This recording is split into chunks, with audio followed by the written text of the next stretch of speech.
Paz e graça, meus irmãos. Boa noite. Boa noite a todos. Boa noite aos irmãos que estão em casa nos acompanhando. Eu quero dar graças a Deus por estar aqui, né? Tempo de oração, nessa quarta-feira. E quero convidar os amados para que abram suas Bíblias em Mateus capítulo 6.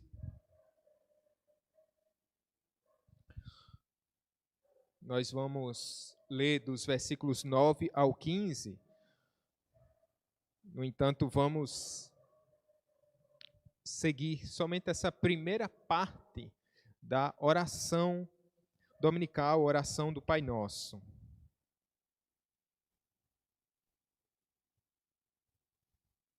Mateus capítulo 6, a partir do versículo 9.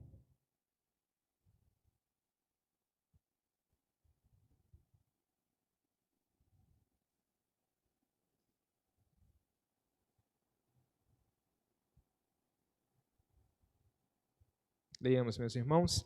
Diz assim: Portanto, vós orareis assim, Pai nosso que estais nos céus. Santificado seja o teu nome, venha o teu reino, faça-se a tua vontade, assim na terra como no céu. O pão nosso de cada dia dá-nos hoje, e perdoa-nos as nossas dívidas, assim como nós temos perdoado aos nossos devedores, e não nos deixes cair em tentação, mas livra-nos do mal, pois teu é o reino, o poder e a glória para sempre. Amém. Porque se perdoardes aos homens as suas ofensas, também vosso Pai Celeste vos perdoará. Se, porém, não perdoardes aos homens as suas ofensas, tampouco vosso Pai vos perdoará as vossas ofensas. Oremos, meus irmãos, mais uma vez. Precisamos, ó Altíssimo, Santo Deus, querido Pai de amor, precisamos tanto da Tua palavra, precisamos ouvir Tua voz, carecemos tanto da Tua presença, Senhor, da Tua graça que é melhor do que a vida. Usa, Senhor, esse tempo, essa meditação para alimentar o Teu povo, em nome de Jesus. Amém.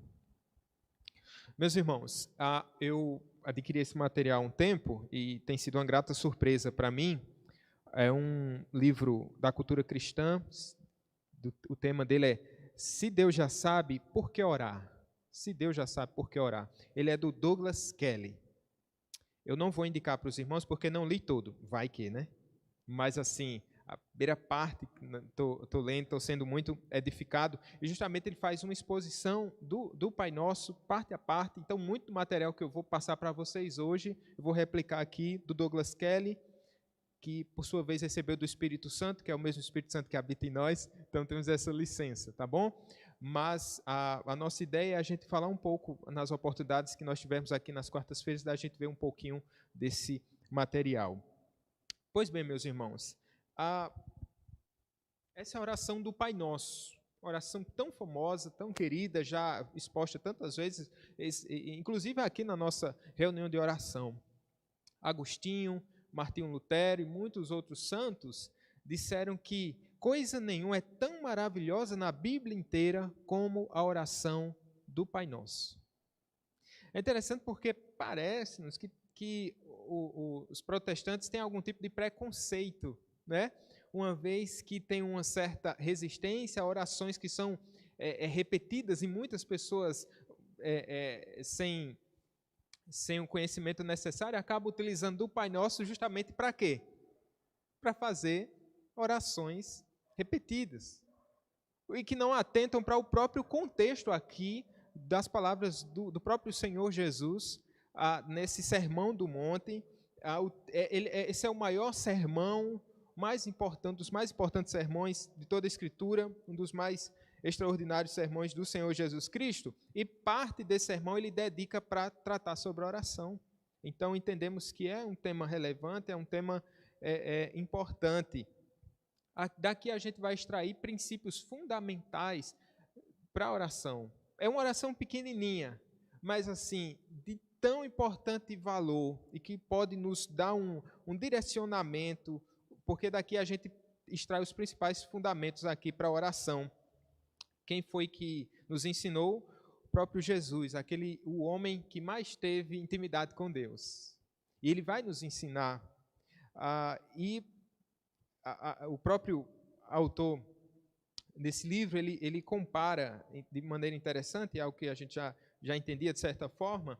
Essa oração do Pai Nosso, ela tem dois blocos especiais aqui. E o primeiro, ele trata do relacionamento com Deus, e o segundo, das petições, né?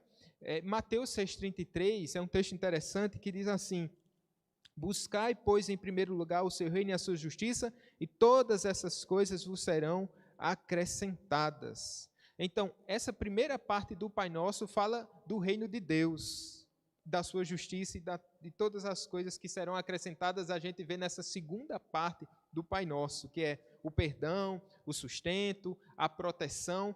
Primeiro, uma devoção a Deus, pensando naquilo que Deus é. Ele é digno de todo louvor, Ele é santificado, Ele está no céu. E segundo, aquelas nossas necessidades são expostas. Todas elas importantes, mas partindo do princípio fundamental. E qual é o princípio fundamental aqui? Entendermos quem é Deus. É claro que na nossa mente limitada é impossível a gente conceber de fato, com toda a profundidade, quem é Deus. Uma vez, há alguns anos fazendo CPO, e lá já tinha uma cadeira de pregação, e aí um dos alunos, ele foi justamente proferir um sermão, e o tema do sermão era quem é Deus. E eu me lembro que o professor, na época, ele falou um pouco sobre esse tema, e falou da presunção do aluno em remeter, em explicar quem é Deus a partir de um sermão. Eu entendi o que ele quis dizer, eu entendi também o que o meu colega quis falar ali.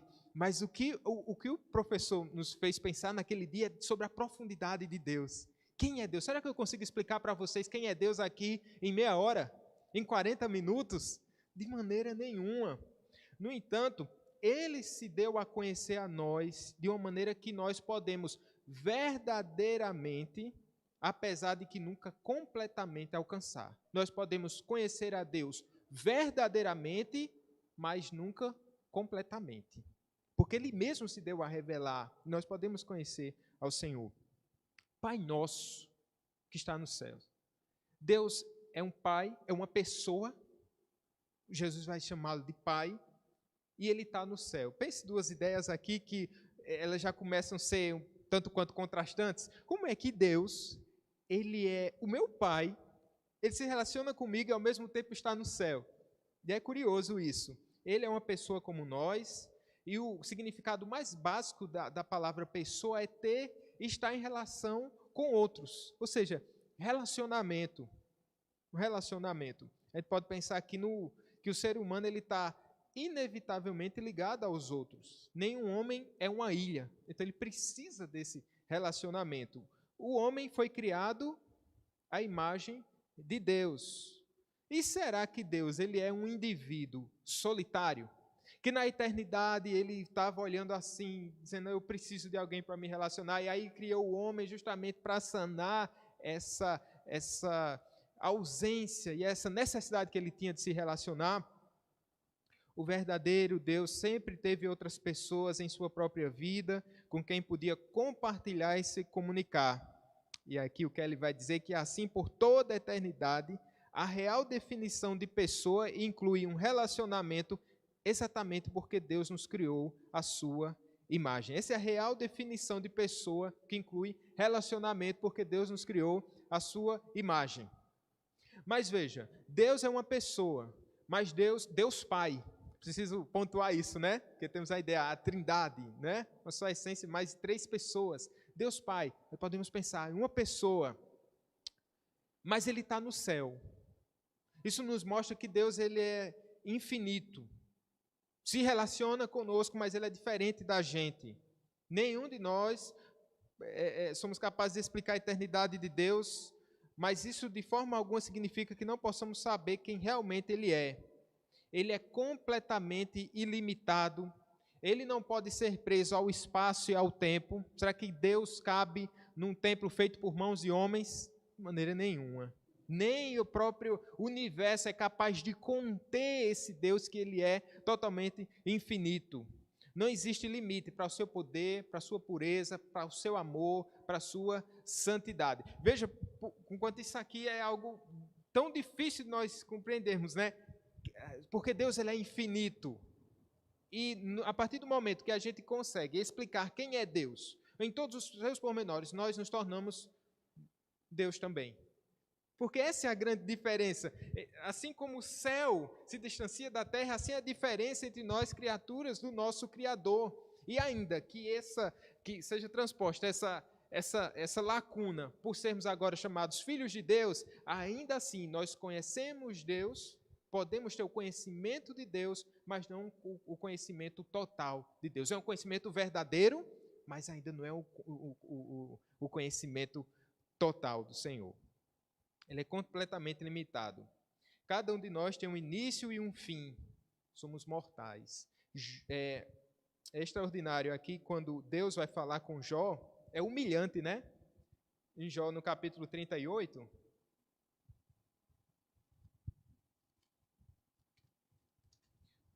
quando Deus indaga a Jó, quando ele diz assim, por exemplo, onde estavas tu quando eu lançava os fundamentos da terra? Dize-me se tens entendimento. Eu estou lendo o verso 5 agora. Quem lhe pôs as medidas, se é que o sabes? Ou quem estendeu sobre ela o cordel, sobre quem estão fundadas as suas bases? Ou quem lhe se assentou a pedra angular? Quando as estrelas da alva juntas alegremente cantavam e rejubilavam todos os filhos de Deus? Ou quem encerrou o mar com portas quando irrompeu da madre? Quando eu lhe pus nas nuvens por vestidura e a escuridão por fraldas? Quando eu lhe tracei limites e lhe pus ferrolhos e portas? E aí Deus vai discorrendo, mostrando, acentuando para Jó que é uma diferença gritante entre Jó e o próprio Deus. E quem é Jó para indagar os caminhos do Senhor? Mas o curioso é que esse mesmo Deus que diz, Jó, onde é que você estava na eternidade, quando eu estava colocando limites em toda a terra? É o mesmo Deus que está falando com Jó. Veja, e isso é algo extraordinário. Ele é um Deus infinito, inatingível, inalcançável, mas é um Deus que se relaciona. Pai nosso que está no céu. E isso é algo para a gente pensar. Eu, uma matéria feita do pó, falo com um Deus eterno, infinito. E aqui a gente pode pensar nesse Deus que é limitado. Como é que esse abismo pode ser transposto? Essa oração nos lembra que ele é tanto pessoal quanto infinito.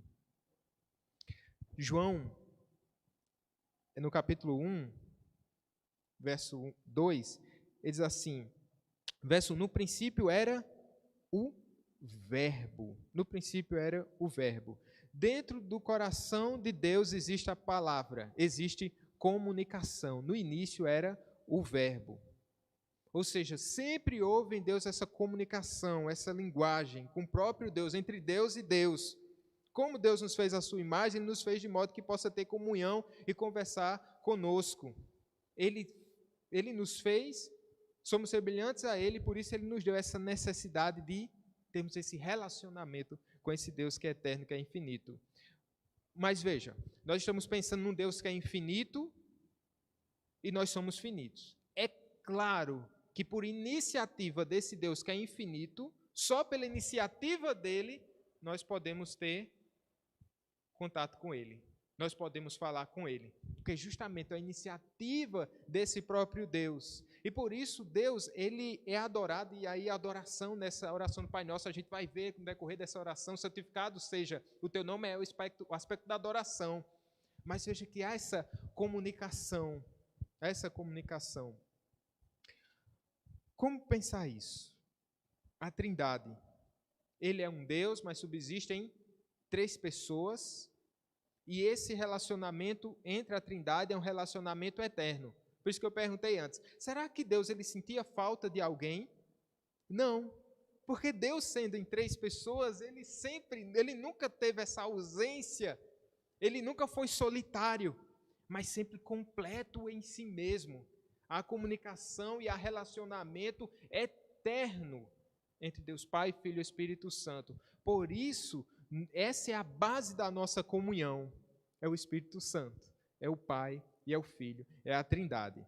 Douglas vai dizer assim, o verdadeiro amor nunca é egoísta ou egocêntrico, ou introvertido, mas despeja-se para fora e deseja alguém com quem possa compartilhar sua bem-aventurança, sua alegria, sua doçura ou, em uma palavra, sua vida. Ele nunca é egoísta, mas ele quer sempre o quê? Despejar para fora. Isso é lindo. Ele não é egoísta, mas ele deseja compartilhar dessa comunhão, não por uma necessidade, mas por uma benevolência desse próprio Deus. Ele deseja que a gente entre nessa comunhão santa e maravilhosa. Por isso, o Pai nosso que está no céu, ele vem ao nosso encontro. É por meio de Jesus Cristo, a gente vai ver isso. É o amor que transborda da Trindade, cai sobre nós e nos inunda. Num relacionamento ideal, vamos pensar num relacionamento ideal entre marido e esposa. Nesse tipo de relacionamento, o amor aos filhos, ele acaba sendo como consequência desse amor. Eu estou falando do relacionamento ideal, tá bom? Eles são inundados pelo amor entre os cônjuges, entre o marido e a esposa. Esse é o relacionamento ideal. Por isso que quando, a gente pode pensar numa implicação aqui, né?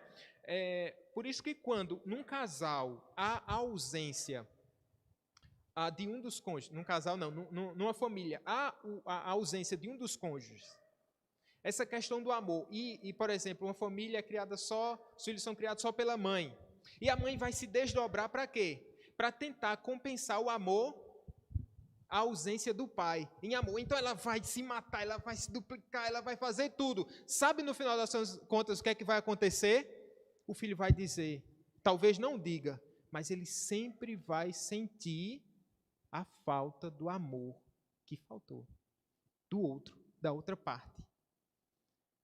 Veja, na Trindade esse amor, ele não uma necessidade que Deus tinha de se relacionar com a gente, mas o amor que transborda da Trindade acaba nos inundando e nos abraçando. Por isso que nós vivemos nesse relacionamento tão maravilhoso.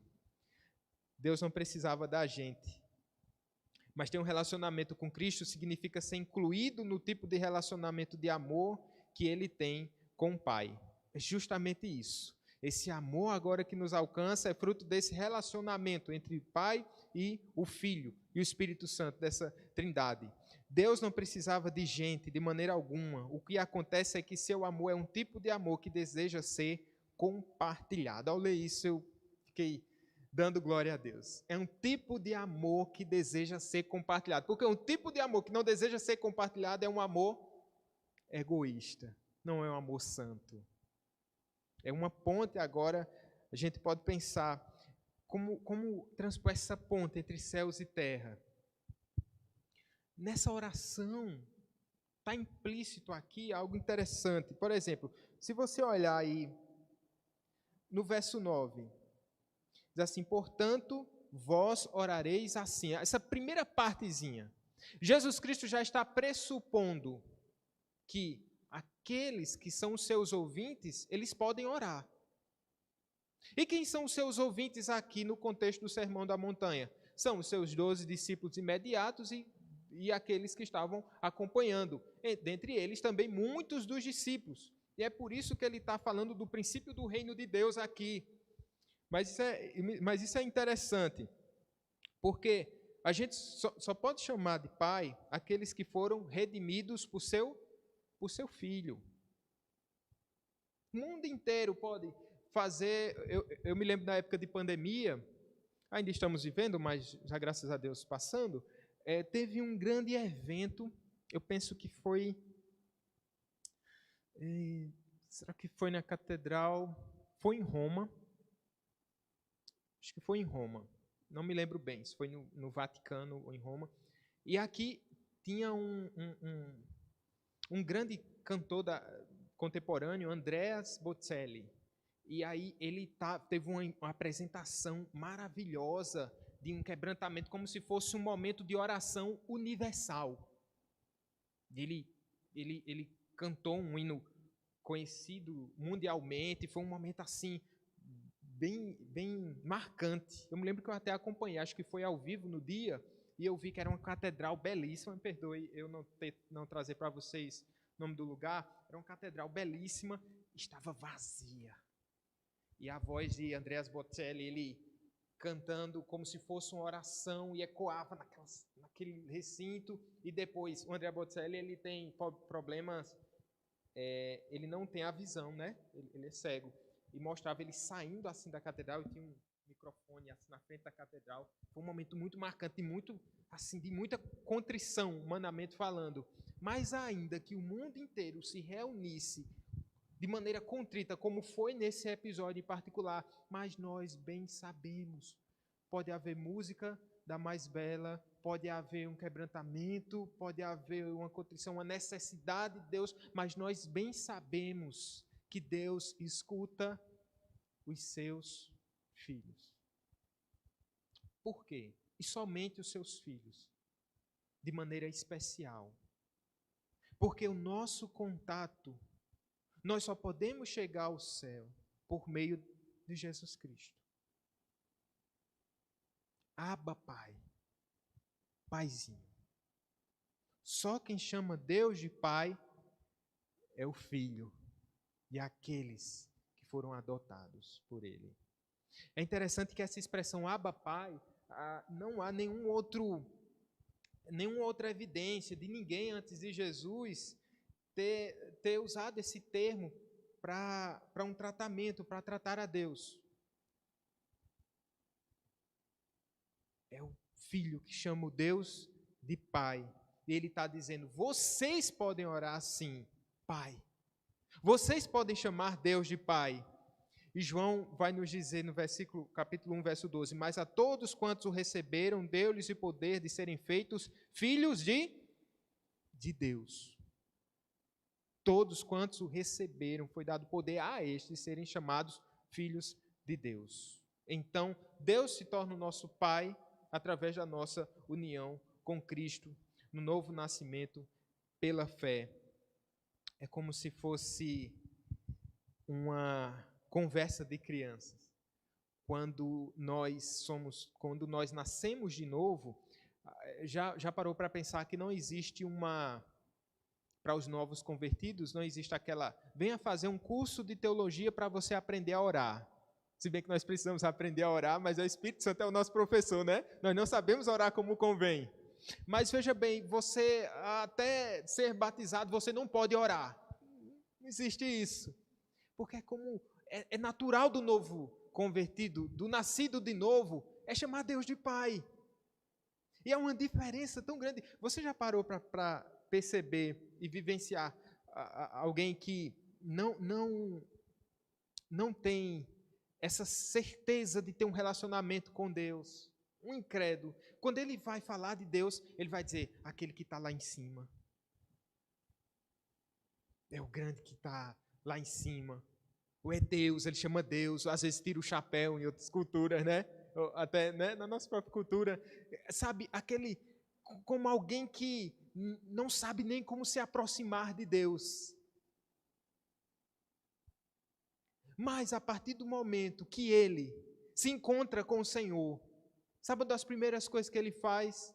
Ele talvez não saiba nem orar direito. Geralmente a gente não sabe orar direito. É cada pedido esquisito, né? Quando a gente é novo convertido, cada pedido esquisito, cada coisa esquisita que a gente fala.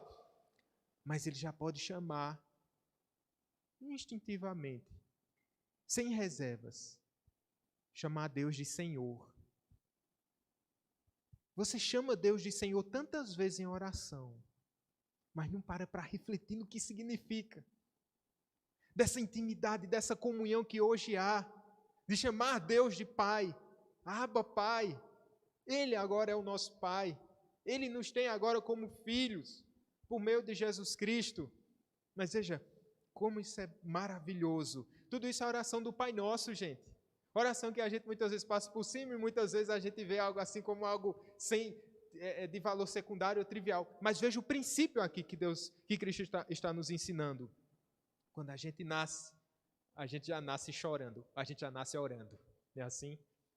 Pai nosso que estás nos céus, pode ter sido a primeira frase que balbuciamos enquanto crianças que aprendiam a andar. Mas essas poucas palavras são a entrada para conhecer a natureza do infinito, pessoal e trino Deus. São a entrada para conhecer a natureza do infinito pessoal e trino Deus, Pai que está no céu.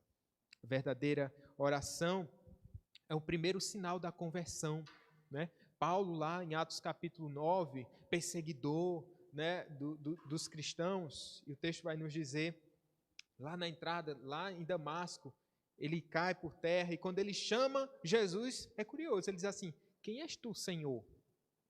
Quem és tu, Senhor? Depois, Jesus aparece, o Senhor aparece em visão para Ananias, e o que é que ele diz?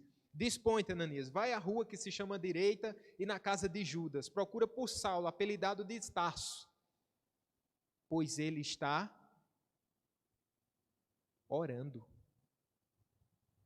Aquele homem que não se dobrava diante de Deus eterno, agora tocado, convertido agora, a característica dada e o exercício que Paulo estava fazendo era o exercício de oração. Vocês acham que Paulo estava orando que nem ele estava orando na carta aos Efésios? Como o Itiel está nos ensinando aqui, essas orações tão extraordinárias? Talvez não. É claro, ele foi discipulado, não foi aos pés de Gamaliel, aos pés de Cristo, né? Como um apóstolo chamado fora de tempo. Mas a gente pode entender que talvez ele não tivesse toda essa compreensão, essa profundidade teológica, mas ele já estava falando com Deus. Isso é extraordinário. Vai lá na Manuel Paulino 525. Quem está orando lá? Aqueles que não eram, mas agora são. Aqueles que eram estranhos, mas agora são filhos. Isso é um milagre extraordinário, meus irmãos. Agora, essa é uma oração, e aqui eu já estou encerrando. Quando a gente pensa na oração do Pai Nosso, ela é riquíssima, né, gente? É a oração que já começa com uma resposta que a gente nunca fez, de um pedido que a gente nunca fez. É uma oração que já começa com uma resposta de um pedido que a gente nunca fez. Não é? Chamar Deus de Pai. Isso é uma resposta de uma oração. Ou de um pedido, a gente pode pensar na trindade aqui, do Pai pedindo ao Filho. Eu me lembro do Salmo 2, assim, pede-me, Deus dizendo, isso é um salmo messiânico, né? Pede-me e te darei as nações como herança e os confins da terra como tua propriedade. Dentro da história da redenção, eu sei, nós sabemos que o Filho fez esse pedido e que Deus concedeu esse pedido ao Filho. A sua igreja que é comprada pelo seu sangue. Então nós somos herança. Então somos da família de Deus e a oração do Pai Nosso nos lembra que nós temos um Pai. Quando a gente nem sabia que a gente estava morto em nossos delitos e pecados. E a gente nem sabia na época que o nosso pai, vocês sabiam que era o pai de vocês, não era? O pai da gente era o diabo. Estávamos perdidos, filhos da perdição, filhos da ira. Por isso, quando eu começo a dizer Pai, isso já mostra um grande milagre, uma grande bênção, meus irmãos. Não é um Deus estranho. Com o nosso Salvador, Jesus Cristo, não há nada mais que lhe seja impossível. Eu vou citar mais uma última vez, me permitam. Kelly diz assim: a oração é a entrada do Jesus ressurreto com seu poder vivificante e total liberdade em nossas vidas. É a entrada do Jesus ressurreto com seu poder vivificante e total liberdade em nossas vidas. É a primeira parte. E então, usando sua autoridade para entrar em qualquer situação e mudar as coisas. Ora, se esse poder vivificante já entrou e invadiu nossas vidas, agora esse Jesus usa a sua autoridade para mudar qualquer situação, para entrar em qualquer área da nossa vida. Podemos glorificar o nosso Deus. Se Deus nos trata como filhos e nos permite dizer assim, pode me chamar de Pai, a gente precisa honrar o nosso Senhor. A gente precisa bendizer o Senhor. Não é todo mundo. Alguns até podem chamar, mas à luz da palavra de Deus, só os filhos podem chamar Deus de Pai. Vocês sabiam que na igreja primitiva, a igreja primitiva não permitia que os não cristãos eles recitassem essa oração, entendendo justamente esse princípio. Mas se nós precisamos pensar nisso. A importância de chamar Deus de Pai. Quem está nos ensinando essa oração, irmãos? O próprio Jesus. Não é bom aprender com ele? Jesus vai dizer: a minha vida consiste em fazer a vontade daquele que me enviou. Uma submissão do Filho. É necessário que façamos as obras daquele que me enviou enquanto é dia. Em João 8:29, Jesus vai dizer assim: eu faço sempre o que lhe agrada. Nós estamos aprendendo a orar justamente com aquele que é o Filho eterno que se submeteu docemente à vontade do seu Pai. Mais importante do que a gente crer que Deus pode nos conceder qualquer coisa. Veja que no final da oração ele vai dizer, na segunda parte, né? Pão nosso cada dia nos dá hoje, perdoa as nossas ofensas. Enfim, antes disso, mais importante do que Deus vai nos conceder é a gente entender e a gente crer que Ele é o nosso Pai. Isso é o mais extraordinário de tudo. É o mais extraordinário de tudo. Esse é o começo. Porque sem fé é impossível agradar a Deus. Nós precisamos ter mais deleite na presença do nosso Pai. Não é, irmãos? Precisamos ter mais quem é o nosso Deus? Chamá-lo de Pai. Me lembro de um vídeo que circula, eu já vi alguns vídeos relacionados a esse tema, de soldados americanos que voltavam de alguma incursão do exército. E quando eles voltavam, geralmente se prepara uma surpresa para os filhos. Os filhos estão pensando que o pai está servindo ao exército e de repente eles são surpreendidos. Geralmente são os filhos pequenos. Estão na escola, estão no parque, no aeroporto, em casa, enfim. Então, eu já vi vários vídeos relacionados a essa surpresa que os filhos têm quando recebem o seu pai de volta. Em alguns casos também são mulheres, as mães voltando, né? As mães que servem ao exército. E aí, eu sempre fico emocionado com esses vídeos.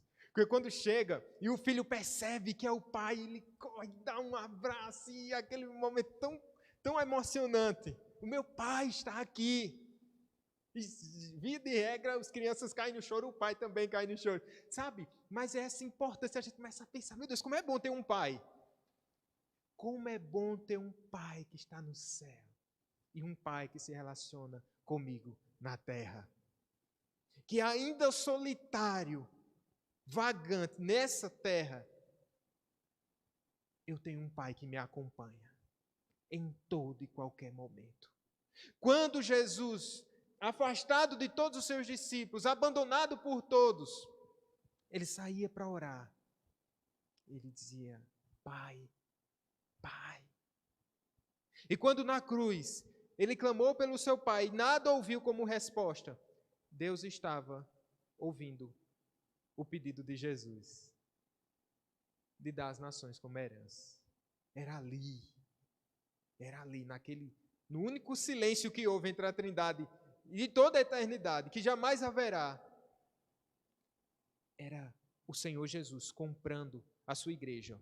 O Verbo de Deus, que é a voz de Deus, sendo silenciada na cruz para poder estabelecer esse relacionamento. E por isso eu posso falar com Deus nessa noite, por causa daquele que se calou na cruz. Ele é o Verbo.